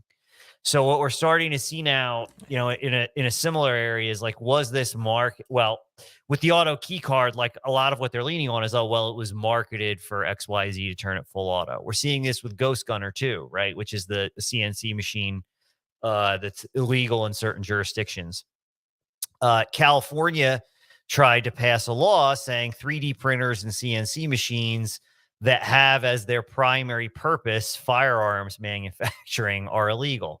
Well, what the hell does that mean? Like, how do you know? I mean, a CNC machine is a CNC machine. A 3D printer is a 3D printer. It's impossible to say. So the statute, I think this part of the statute was ultimately abandoned, but it started to get into like these real weird roundabout things like, well, if it basically got into like, if the marketing talks about how you can make a gun out of it, that's what makes it illegal. Right. So stuff's getting very weirder and weirder and more arbitrary. And as we go down that weirder and weirder and more arbitrary path, the interesting thing is for the first time now in a long time, they're not winning when they do this. They're getting struck down at the court level, which, I mean, it didn't help this kid with the auto key card, right? But there are instances now where a lot of this stuff is getting rolled back. I'm still hopeful that the entire automatic weapon ban from 1986 will get rolled back. Like, I think there's probably constitutional grounds to have automatic weapons as an NFA item, but I doubt there is to ban them altogether. I mean, here's hoping. And Lord will. Yeah, if the good Lord's willing, and the river don't rise, right? The creeks don't rise. Sorry. Mm-hmm. By the way, you've been mogging me for like 3 weeks now, just over and over, and I've asked you to stop, but you refuse to do it. So you know what? If you can't beat them, join them. Yeah. Now I got one that can do this. That's not very loud, but I feel so good. Fredo's hatred of the striker. I understand Fredo's hatred of the nylon striker gun now. Now that I have a nice hammer gun, feels good. Yeah, and you got one too. That's the rag on them that people don't understand is like, people say, oh, it's too hard to carry. No, in a lot of ways they're easier to carry because they're so flat. I mean, if you have a So double thin. flat, yeah, like they're amazingly flat. That's why I shoot those guns. Part of the reason so much better. They just sit. You can make fun of me, whatever. I'm a small hands guy. It's about so- 1911s. Yeah, I'm sorry. Or 1911 stars, anything of that. Even a Beretta 1951 is the same. It's a single stack steel, single action pistol. They all share in common. They're extremely, extremely flat. And if you're a small hand guy like me, that means you can just get a much, much better grip on it, and you can shoot a lot more accurately. Well, In addition to concealing easier, by the way, on an inside the waistband holster. You just got to get a good holster for the weight. yeah. Well, this next generation of concealed carry guns, that's what they're all maximizing for, is being under an inch wide. Yeah. I don't know. I still love Glocks. You have, but the thing about you loving Glocks is you have to learn it to love it like it's a tool. It's like a just imagine, like, instead of imagine Makita made it. Bog beef. Bog beef. Do you know about Alpha Foxtrot? No. So they do some cool stuff. So what they were known for up until recently was they make aluminum frame Glocks. They're Gen 3 because of the patent issues. So you can buy just the frame if you've already got a slide. So if you have a Glock 17, you can order from, or 19 or whatever from Alpha Foxtrot, just a frame.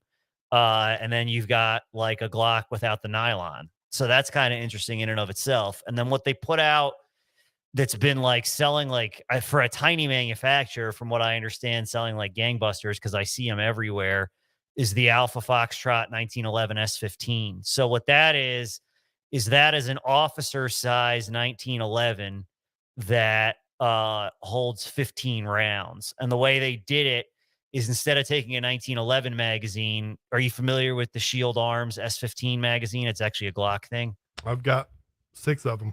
Okay, so that's what it is. It's for the listeners who aren't aware, that is, Shield Arms is a company that figured out how to make a magazine that is in a single stack footprint. It's really meant for the Glock 43X, I think. Yeah. But is a double stack. So even though it fits in a single stack footprint, so it has a grip width, this 1911 S15, that is basically, I have not held one yet. I have not seen one in person, but from what I understand, is as flat as a standard 1911, but it holds 15 rounds because it takes Shield Arms S15 magazines, and it's a 3.5-inch barrel, which would make it an officer size 1911. How the hell do they get that many bullets in a magazine that size? Because Glock mags have from the factory are the walls of it are this like giant thick plastic. So all you do is you make a Glock mag out of metal and you have a huge amount of space in there. Yeah, that, and then they have a patent on the way they stagger it. So it's not a double stack in the most traditional sense. Like they don't line up as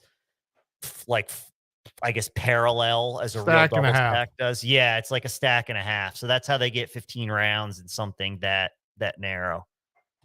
Yeah, well, there's like a little arms race right now going on because okay, so 1911s were our grandpa's semi-auto, but of course semi-autos weren't that popular, but that was our grandpa's. That's what they carried into WW2 and WW1, by the way.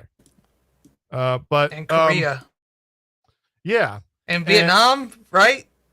Yeah, well they kept using them like well past that, like special ops guys and stuff like that. But so it's like an antiquated gun, 45 caliber, whatever, but it's got the grayish trigger and there's so many good things about it. But the 1911 kind of died until the assault weapons ban, the Clinton one. Clinton, right? Yep, that was Bill Clinton. Okay, so Bill Clinton signs the assault weapons ban. It says the max rounds you can have in a pistol is 10. So basically, every American was like, "Well, hell, if I can only have 10 rounds, I might as well have 10 rounds of 45 caliber." Or I mean, yeah. So a 10-round mag in a 45 1911 is extended. It made an even bigger increase in the amount of 9mm 1911s, which were not a big deal in the past, but today I haven't seen sales numbers, but I would guess there's more 9mm 1911s than sold than 45, because it just so happens that a standard 9mm 1911 standard, like non-extended magazine, is 10 rounds. So you were at your max. Yeah. And so that's where we were at now. Now in 2023, basically the new information that we have is that a lot of ballistics and medical stuff has been done. Everyone's figured out now that basically there's essentially no difference between what a 45 and a 9mm does to somebody. And we have all this, they have that. Then we have all this latest things that have been done with pistol magazines, which a pistol, like a magazine, is like probably the most important part of a gun. The magazine, like if a gun is unreliable, 99% of the time it's because the magazine, and a lot of good stuff has been done. So now there's this race to sort of marry up double stack or stack and a half or whatever 9mm with a 9mm with a 1911 top, and we're seeing a lot of stuff like that. So obviously Staccato is a big name right now. They're very expensive. Somebody's making 1911s with P320 lowers. There's just a lot. This is like what everybody's going for, because the 1911 have so many like well, it has the best trigger in the world, and I don't know if people know about guns, but the trigger is sort of like the main thing that would makes a gun more accurate or not. It's like if you've never shot a single action only pistol, right? Which the most common one you're going to find is a 1911 and its derivatives. Personally, because I'm a weirdo and I like eccentric things, I like 1911s, but I collect more Stars, which is a 1911 derivative from Spain, and then the Beretta 1951, which is very similar to a 1911, but it's a Beretta from mid-century. So they're coming back. Their single action only was like considered like obsolete, but the problem with believing that is like if you shoot it, I mean, I'll get flack for this. It's okay, but everything else sucks. Like if you go to shoot anything else, and I challenge anyone to with a straight face tell me differently, it sucks shooting anything else, whether it's double action, striker fired, whatever the case may be. And you have to get used to the idea of carrying with around, condition one, round in the chamber, hammer back, safety on. But once you adjust to that, which I mean, personally for me is not a big adjustment, I'm willing to do that in order to have a better trigger and just considerably easier to fire the gun. You're good to go. Maybe a little less appendix carry. Yeah. I mean, yeah, I hear that, but I mean, if your appendix carrying a Glock, are you really? I mean, come on, like, is it really that much more dangerous to have the manual safety? Because you've got the thing about most single action only guns is there's a couple different safety systems, right, that are helping you out, and you don't get this in a striker gun. So number one is when that thumb safety is on in a single action only gun, they work in one of a couple ways. One, it actually puts a solid bar in a recess in the hammer. So stars work that way, and like a Beretta 1951 works that way. That hammer is not freaking moving with that bar there. This is like we're talking about something that's like a 1/4 inch thick piece of steel blocking the hammer from going anywhere. I mean, that's about as safe as you can go. And then the other method is you have the 1911 is a little bit different. So that works so that you've got a steel bar actually blocking the sear movement, and then you have a secondary smaller pin which is blocking the hammer in the event that the sear block fails, so to speak. 1911s also secondarily have the grip safety, right? For an even second layer there. Grip safeties can help a little bit. I won't get into the physics and mechanics of it, even with drop safety, above and beyond what the irregular safeties do. So that's a pretty robust safety system, right? Striker pistols are considered now, I don't know if things are changing now, but like considered to be like the gold standard for safety, but they just have different safety issues. I wouldn't say they're inherently more safe or less safe. It's just different. And we can see that from like the SIG P320 controversy, right? Which, by the way, if you like SIG P320s, law enforcement surplus P320s are everywhere now for really good prices due to the recent events in the news where these things are going off all the time. So, I mean, carrying a gun is a big deal, and most important thing is you have to trust it. It's different, especially civilian, especially concealing with a pistol all the time. So, I mean, I just haven't owned a single action. I've owned guns. A lot of my guns are double action, single action, and it's just like, well, it's more safer for me to carry it double action. So I'm used to double action. Maybe I'm also it's just kind of an 80s thing. Maybe one day I'll get a 1911. I'll learn to do single action. Right now I have no single actions. I don't think. No. And I like Glocks. I love Glocks. I trust Glocks. I carried Glocks, also carried double action, single action. That's where I'm at.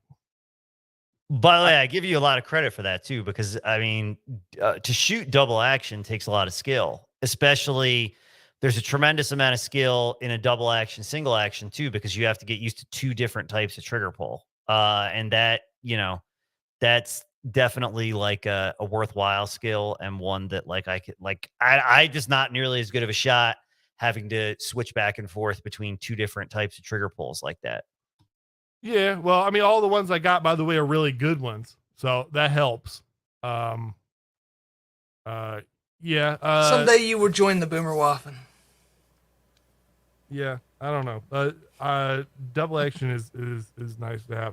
The things that sort of get me off double action is there's just there. I posted about earlier today. There's very, very few double action, single action concealed carry guns out there. There's like nothing. But even I don't know if you saw Smith & Wesson just came out with a new single action That CSX. Yeah, CSX concealed carry. I haven't like shot one in person, but I've seen them. Yeah, It's ugly, but like these guys got options. I mean, I don't even. There's not even options for my preference. yeah, because HK doesn't. Their compacts are still pretty big, right? Yeah. They're sort of pre 2010s, 2020s. Like now, a concealed carry gun, like a good one, should be like an inch wide. Then in the old days, they were like an inch and 3/8 or an inch and a half, which is like that's considered too much for now. What I'll probably end up doing, by the way, is I'm saving my money in when HK releases their super concealed carry gun later this year. That'll be my gun. I didn't know they were coming out with one. That's pretty dope. Yeah. Like, is it a double single or a striker? It's a striker. It's got a lot of cool features. It's gonna be sick. All right, guys. R.I.P. to the not to Tucker. R.I.P. to Pompey Magnus. He will be missed. You broke up there, Bobby. If we can hear the rest of it. Oh wow, did your audio go out? Yeah, he's gone. Yeah. Well, R.I.P. to Bogby's audio. Have a good night, My everybody. bad. All right, guys. he's Thanks back. for coming out. Good night. The dream is dead.